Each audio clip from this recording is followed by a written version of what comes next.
So we are looking into various options of the supplying thermal energy to the kiln, either by the green hydrogen or using alternative fuels or whatever the options which we have, electrification of the kiln. These are the options which are there, where we'll be able to bring down the energy footprint of the plant substantially.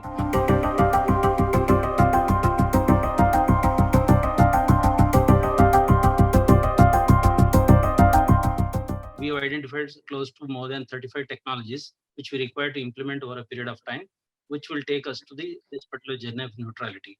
And one is if you see the carbon footprint of cement, which is coming from the amount of fuel we kill, and also the amount of limestone we use. And limestone is having a calcium carbonate. The CO2 is liberated when you heat it.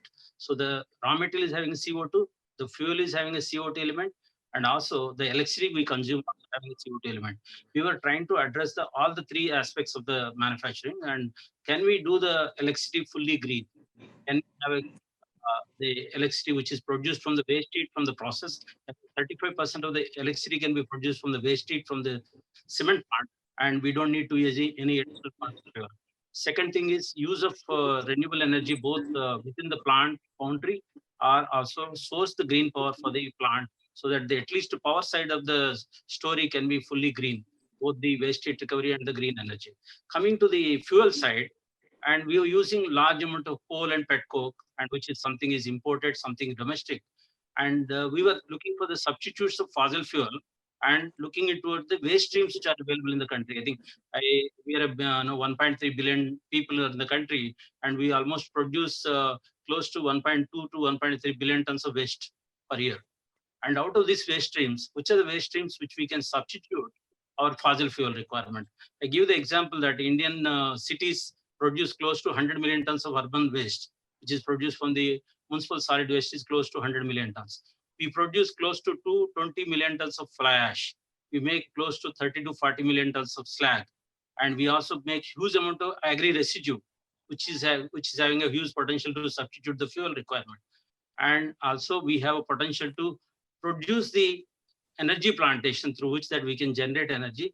How we can substitute the fossil fuel requirement of the cement kiln with the waste streams which we should be able to use. And there we are talking about hazardous waste, non-hazardous waste, agri residue, and also the waste streams coming from the steel and power industry, that how we can substitute this material. Some materials are used for the alternative fuel, some materials are used for the alternative raw material to replace the clinker, so that our limestone consumption comes down and the CO2 can be brought down.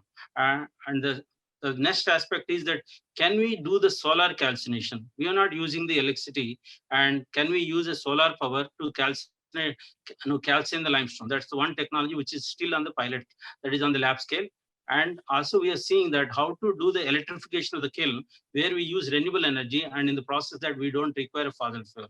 We are also looking towards the green hydrogen can be used to substitute the fossil fuel.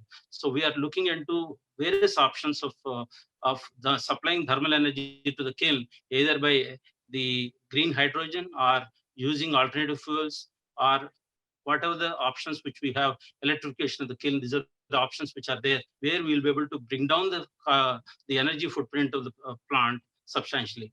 Another aspect is that whatever the CO2 is coming from the process, from the limestone, how to capture this CO2 in a pure form. From the chimney, the gases are coming, and they are mixed with the nitrogen and oxygen and CO2 and CO2. But ultimately, only 8% of the flue gas is only CO2. We are right now talking about a carbon capture technology, and how to, once we capture the carbon, and can we convert that into products? Carbon, let it be urea, let it could be petrochemical. You can make a hydrocarbon out of it. You can make soda ash out of it. There are hundreds of products can be produced using this pure form of CO2.